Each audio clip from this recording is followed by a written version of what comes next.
In today's podcast episode, as we roll back the clocks to the Becoming Your Own Banker book series that Joey and I did over 3 years ago, we covered this section, which was long-range thinking required. This comes out of Nelson Nash's book. And one of the things that makes me think this episode is going to be good for you is because sometimes we're too challenged by the here and now. We're always focused on the urgent and not necessarily the important. If you're like me, you've probably asked, how can I impact generations to come when I have all these things on my to-do list today?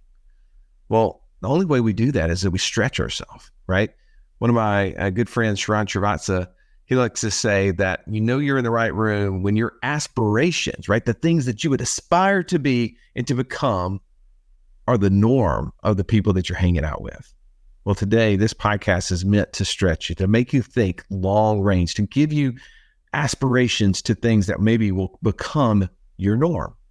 So there's 3 things you're going to learn out of this. 1, what is required to pass along long range thinking? How do I pass down wealth, knowledge, the information, experiences that I gain over the rest of my life? Secondly, what have the richest families in the world done in order to execute on this either poorly or amazingly?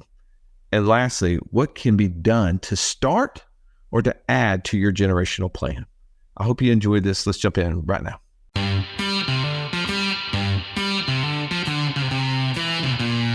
Welcome to the Wealth Without Wall Street podcast, your guide to understanding how to get out of the Wall Street rat race and start your own mailbox money lifestyle. Now, don't let these handsome Southern draws fool you. These financial minds are teaching our country to enhance savings, increase cash flow, and create passive income, all without the help of Wall Street. Are you ready to break through? Now here are your hosts, Russ Morgan and Joey Murray. Welcome. This is the Wealth Without Wall Street podcast. Your host, Joey, the Italian Stallion Murray, joined as always by Russ, the Idea Guy Morgan. Russ, today's episode is a continuation of our book review of Becoming Your Own Banker by R. Nelson Nash. This is book review number 15, and we are still not done with the book. This is absurd. This is the way we read books, by the way. It takes a year to complete it. Slow and steady wins the race. That's what I say. Well, and today, though, I think it's appropriate for us to even make that analogy that long-range thinking is required when trying to play out this whole concept of becoming your own banker. How many times has Nelson, over the years, with us at lunch or otherwise, said, don't be afraid to think long range? Every time. And it was the simplest of things, but reading through this chapter here, this is an even distribution of age classes on page 71 and 72 of his book. It's just so much more profound to me. Well, I think one of the things that you'll probably take away from this one little section in the book is that he's trying to give a way for you to think, how do I play out this becoming your own banker process for generations, right? Because a lot of times you may be the first one in your family who's ever identified this. If not, if you had a parent or grandparent who helped you see this ahead of time, congratulations. You're like in the super minority of this. For most of us, it's like, okay, I really am digging this. I want to apply this, and I would love to see this play out for generations to come, but I don't really know how to do that. Well, I think one of our clients said it best. Wyatt actually messaged me after reading this, and first of all, he had a big wow on a picture. He took a picture of this area of the book. He said, wow. And I said, man, tell me what you're thinking. And he said, if this works this well for me, and I'm thinking, man, I wish someone had done this for me. Isn't it just make sense that I would do it for my kids? Like do unto others as you would have them do unto you. And I thought that was a pretty simple idea, but also very profound, is once you realize the power of infinite banking, you're like, man, how can I get this into generations to come thinking long range? Well, it excuses us for being so presumptive to think that you actually already know what we're talking about. Because it's possible this could be your first episode, right? That's right. If you've never read the book Becoming Your Own Banker by R. Nelson Nash, go right there on our website, wealthwithoutwallstreet.com. hit the infinite banking page, and there's a link. You can buy the book directly from Nelson Nash's son-in-law, who runs a company for him, the infinite banking company. I would tell you, get this book, and you can then go back and follow along with every single chapter that we've broke this out, because I think this is one of those that really helps people start to see how it does play out over a long time. And he starts off this chapter, Joey, says, a good man leaves an inheritance for his children's children. This is Proverbs, right? That's right. And I think sometimes we think of legacy in the simplest of ways. Legacy, if you go to Google, I don't know if this is a Webster's definition. I don't know anybody still has that. We just go to Google, we type in legacy, and it says an amount of money or property left to someone in a will. Now, Joey, I got a question for you. If you could leave your kids, your grandkids, your future generations, one of two things. You could leave them money that you've accumulated over your lifetime, or two, you could leave them the knowledge of how you created it so that they could go and do it themselves. Which one of the two would you leave them? A clear answer is knowledge. Knowledge of how to create money. It far surpasses the actual dollars themselves. Well, I mean, think about it. What is it worth? What is knowledge, the power of creating worth, as opposed to just money itself? I mean, there's no comparison, because the actual dollars are fleeting if they're in the hands of somebody that doesn't, one, know how to manage it, and two, know how to take it and grow it from there. Well, if you think about that, so I watched that history documentary on the men who built America. Have you seen that yet? Yeah. There's a bunch of different guys that they cover. Well, and one of them that they covered was Commodore Vanderbilt. And I just remember, because I had read back in some other stuff prior about how big of a fortune Commodore Vanderbilt had built in the late 1800s.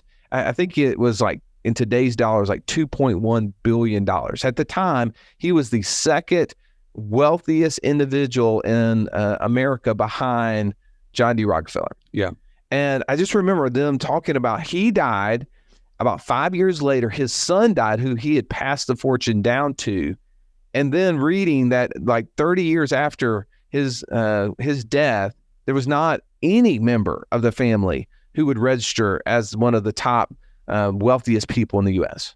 Yeah, I think I remember some about that story. His son died really young, right? Yep. It wasn't that he, it was like within about 10 years or maybe 8 years of his. I think I just said 5, but go ahead with it. The fact that you don't listen to me, that's okay. I'm sorry. You were saying something I wasn't listening. You're correct. Keep going. Yeah, and I think that to me is the pivotal thing, is that the knowledge died right then. There wasn't enough time, or I shouldn't say there wasn't enough time. They didn't make it a point to pass that on. Well, I want to break this out, because we don't know. I mean, I'm just kind of going back and reading on it and watching documentaries on it. I don't know, but during the documentary of the men who built America, he was an innovator.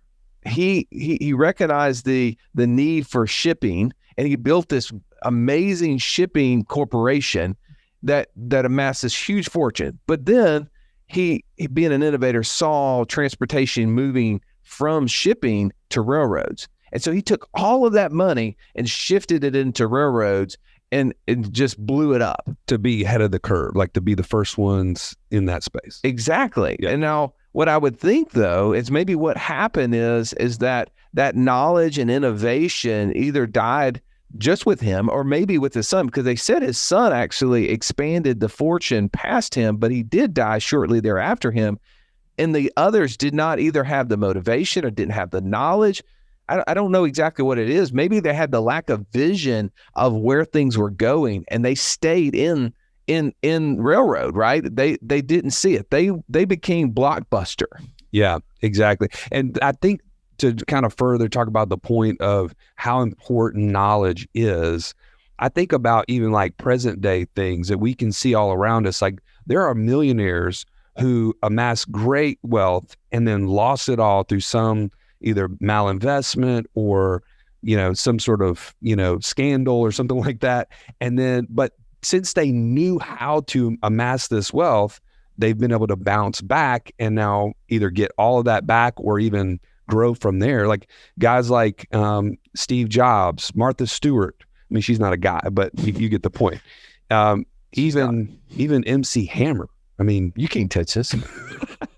if you didn't say it, I was going to. So, but in George Foreman, there's plenty of other examples, but that to me kind of highlights the importance of the knowledge of how money works and how you can actually grow and amass wealth. Well, you're losing your voice there, so I'm going to jump in. Walt Disney is one of those that I'd read about as well. Early on in Walt Disney's career, he'd built a film company that actually lost its backing, and so ultimately he ended up having to file bankruptcy.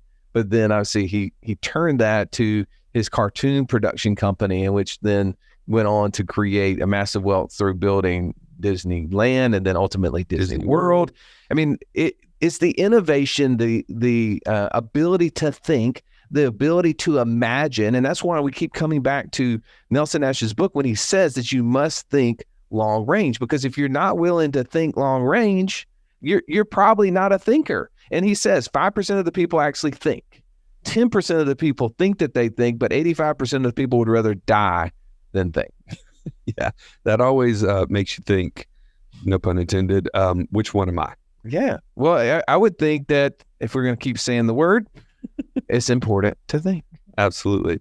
But the whole idea behind this is that you and I, as we were diving into this area of this book, we were talking about how important this is, the importance of how to pass along the knowledge that we have. All right. Well, what do you think, though, Joey, is standing? What's one of the main reasons or biggest obstacles of what's standing in somebody's way from being able to accomplish this passing down of knowledge or passing down of wealth?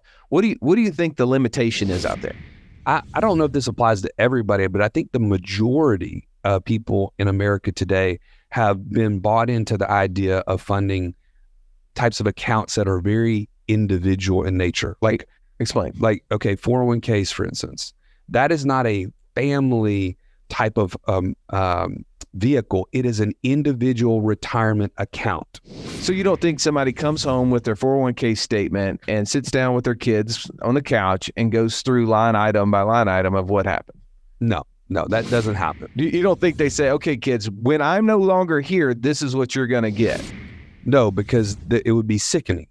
According to our CPA, the 401ks, IRAs of the world are the worst at generational wealth transfer from a tax perspective. And that's a really big statement from someone who actually helps people and families when a family member dies and they do have to pass that money down, for them to say it is the worst asset to pass down to the next generation. But you don't think they sit down with their kids and they say, here, kids, let me show you how you can start a business through this statement? No, not a chance. And I think they just naturally create, we've talked about this on other shows, it naturally creates silos within the family because, okay, son, you have to handle your retirement in this account. I'm going to handle my retirement in this account, and so on and so forth. It kind of just permeates the generations. And like we said, there's nothing really left at the end of the time anyway. So you don't think they sit down with their kids and say, let me show you how we're going to pay for your college with this statement? No. I mean, with 529 maybe. No, but I'm just saying the 401k, that's the IRA. These are the places that mainstream America is being sold hook, line, and sinker. And I mean hook, because you are the fish in this situation, right? And they are reeling you in, marlin or brim, I don't know. They're just bringing you into the boat to say, keep your money here for 60 years. We were on an event just this past weekend, and the conversation came up is, well, what about though? And I know we're kind of derailing here, and that's our jive, but what if they give me a match, Joey? Yeah, that's the big draw to something like a 401k. It's free money, right? It's 100% return. Like all these things that you've heard about the match. But how is that in direct conflict with our goals? If our goal is to become financially free in 2 years, 5 years, 10 years, that's meaning we have more passive income coming in than monthly expenses, and we are 35, 45 years old, and we're being asked, why shouldn't we put money into a 401k? We see that that's a direct conflict, right? Yeah, because it inherently requires you to keep your money locked up until at least into your 60s. So I said that this weekend. I'll keep saying it. You cannot give me enough money to make me stay in something that I do not want to do for 10 years, 15 years, 25 years. I don't care the amount of money. I will not do it. Well, tell us how you really feel.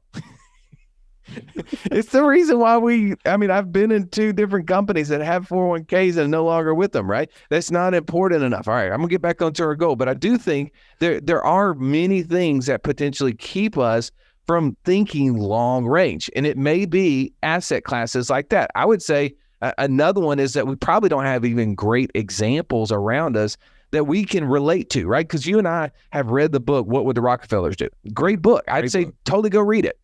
But it's going through the richest man in the world, right? I mean, it's not an example that we just are like, oh yeah, I get that. That's what I like, and that's what my family was like. No, I don't understand that whole concept. There's not a whole lot of great examples that I can go, well, how did that wealth and that knowledge of wealth constantly get passed down that I could go, oh, I could do that. If you've listened to our show for any length of time, you've heard us talk about infinite banking and how we were able to use that concept to create over $50,000 a month in passive income. But it's just not that easy to figure out, how does this all connect into my own personal system? Stallion, that's why we created the passive income operating system, bro. It shows you how to turn active income into passive income. It makes all the steps come together. If you would like to get access to it as a podcast listener, we've never given this away in public before, go to what'swhatwallstreet.com/PIOS. There was nothing worse than walking into class when you're in school and the teacher saying, pop quiz day.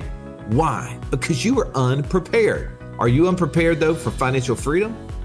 Don't be. Find out how close you are by taking our 30-second quiz at wealthwithoutwallstreet.com/quiz. I think probably one of the best examples that you and I, if we talk about any book on this show that comes up the most outside of Nelson's book, is Rich Dad Poor Dad. Yeah. Right? It doesn't matter who we've interviewed. They always say, well, then I read Rich Dad Poor Dad and this happened and this changed. Because why? Well, I think because it is relatable, right? Whenever Robert Kiyosaki's talking about his friend's dad, who is his rich dad, who was teaching he and his friend about what he was doing, how he was acquiring rental properties, how he was buying and running convenience stores. He was just taking them through the steps. So he knew his friend. And so that's his friend's dad. He could just follow him around. And from a young age, he learned from an example, someone he could go, well, if he can do that, we're from the same city, same background, I can do that. Yeah, why couldn't I do the same thing? Now, I think we also have a really great benefit in knowing Dr. Jimbo Smith. Dr. Jimbo Smith was on our podcast a couple years ago now that I think about it. And if you want to look at that episode up, it's how to create business opportunities and generational wealth with the infinite banking concept. And he just laid out for us how he's been able to use infinite banking within his own family to buy policies for grandkids and kids, and now be able to have an annual meeting with the family to talk about what they're doing as a family. I mean, lots of really great nuggets in that example. Well, we need to be exposed to things for sure. And big ideas are great. But I mean, that's such the reason why we say, people ask me, well, why should I be a part of the community? It's exposure. It's exposure to ideas that you would have never thought about, you would have never even thought were possible. It's exposure to networks, being around other people. Dr. Jimbo Smith is one of those that you mentioned, someone who is actually doing this chapter, who is actually living out this chapter, who's buying policies on kids, buying policies on grandkids, and then using the whole lending process to build family wealth and to pass down that knowledge. We need that exposure, Joey. Absolutely. And if your network is limited, which all of ours are, when we first start, we have very few people in our little circles that know anything about this. That's why the community is so valuable, and we want to continue to grow that network more and more. So, Joey, let me ask you though. So sometimes we can get into this conversation about leaving a legacy, leaving an inheritance for our children's children. And I think there could be two other factors that some people might mention that would say, okay, is it sometimes people don't do it because they're selfish, because they want to spend all the money while they're here. Another one could be busyness. It could be that really I would like to do it, but I just don't have the time to prepare for it. I'm too busy with my work, with then coming home and helping out with all the kids stuff. I can't make these happen. Which one of those camps do you think people could fall into? And give them an example of how they could get out of that potentially. I'm going to land on busyness. I think busyness is the distraction that makes us like deprioritize things like that. If they're not urgent and important, they get dropped so far down the list that we never quite get to them. It's kind of like the things that we talk about when we're looking at our life in weeks. How many weeks have gone by that we really don't even remember what happened because we're so busy at work? We get home, it's like a nonstop dash until everybody goes to bed, and we just do it over again the next day. Like, busyness consumes us. Busyness. Oh my goodness. We're at the end of the summer, right? I mean, summer has flown by so fast. We're sitting here and looking over our podcast and said, wait a second, we've been doing this for 3 years. I mean, 3 years you guys have had to listen to us. I mean, I'm thinking through like how fast time moves. And yes, we can get busy. I mean, I would say some people may say, well, I don't want to leave so much money to my kids. There's a Warren Buffett quote out there that sometimes gets thrown out. And I don't know if you know this about Warren Buffett, but he's only going to leave his kids $2 billion. Yes, how could they even live?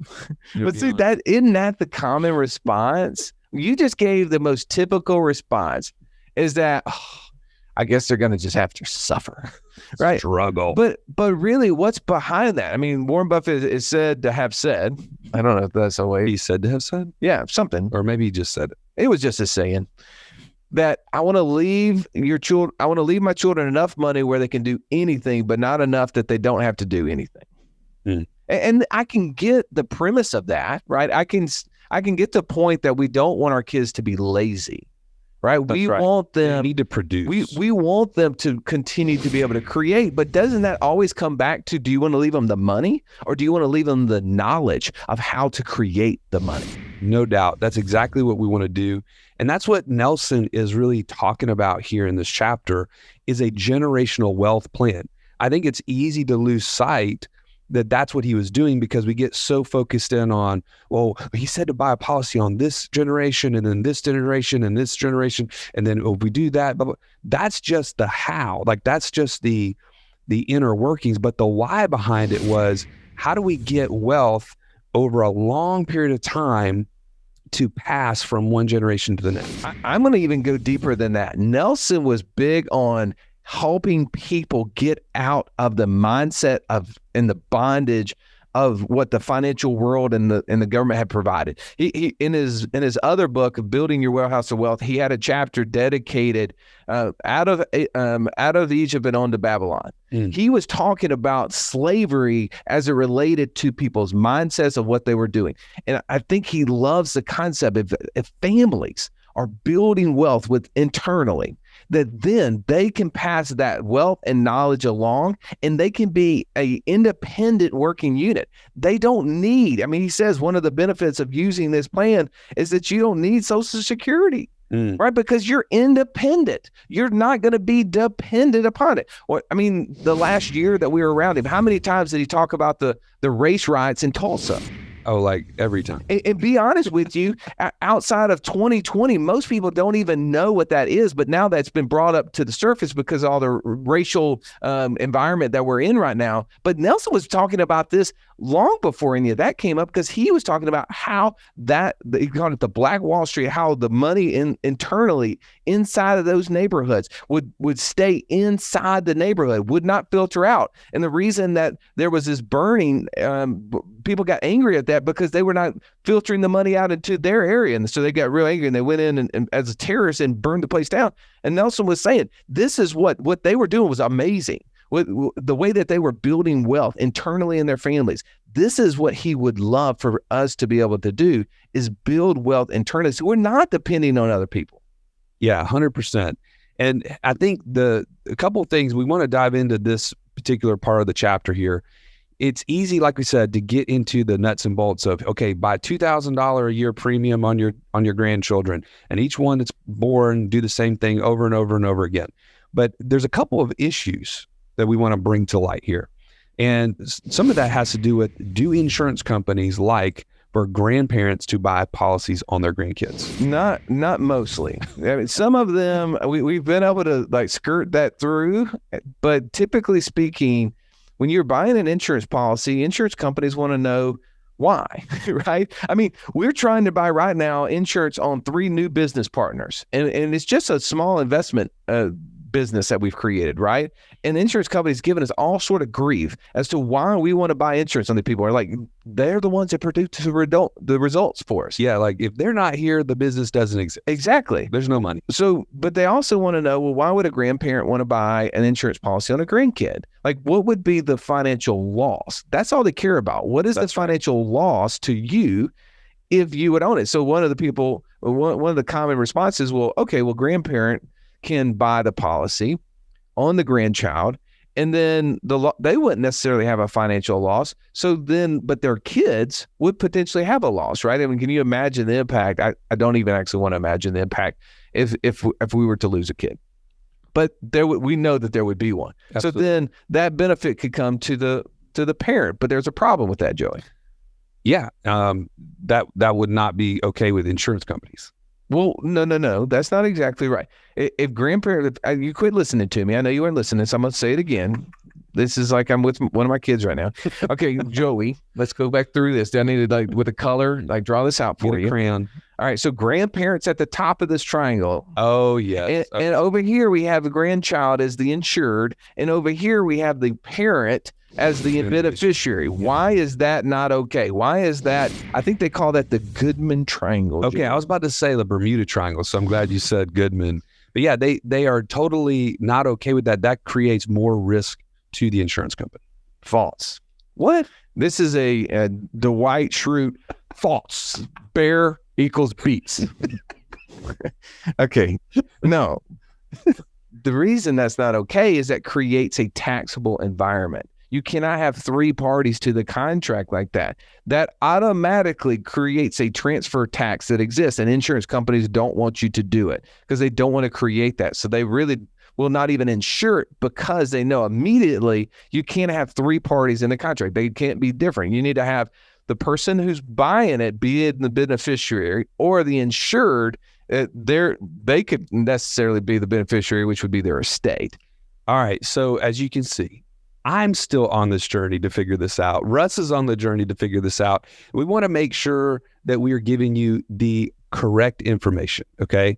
And so we're actually going to take a trip actually this winter. I sure hope so. I mean, let's hope that COVID doesn't keep us from doing this, to go down the path of creating family trust. Because one of the things is if it is hard, if the insurance companies are not real fans of the grandparents buying policies on grandkids, I'm sorry, and they don't want them to buy it and leave the beneficiary as the parent because that creates this taxable issue that I was just teaching you about, Joe. Then the other option is potentially using a trust. And trusts have benefits because then you can give instructions from the grave, but also they have some cons because there could be some tax implications. And so Joey and I really want to figure this out this weekend. This winter, we're planning to go to Salt Lake City. We had a guest on our show who wrote a great book called Entrusted. Andrew Howe has a legal firm there in Salt Lake City. There happens to be a couple of amazing ski mountains there, which it makes me want to go even that much more. Then we're going to go and figure this out. And when we do, we're going to come back and share it with you.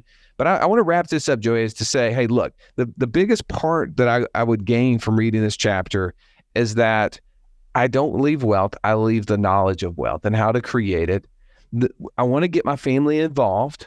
And I've seen that personally in my own family. We've been borrowing money from our parents and paying them back for all sort of different things. We're trying to keep the wealth building. I'm trying to teach my kids how this works. This winter, I'm going to get a chance to buy my daughter's first car, and I'm going to use her insurance policy as the tool. And I'm going to start teaching that process.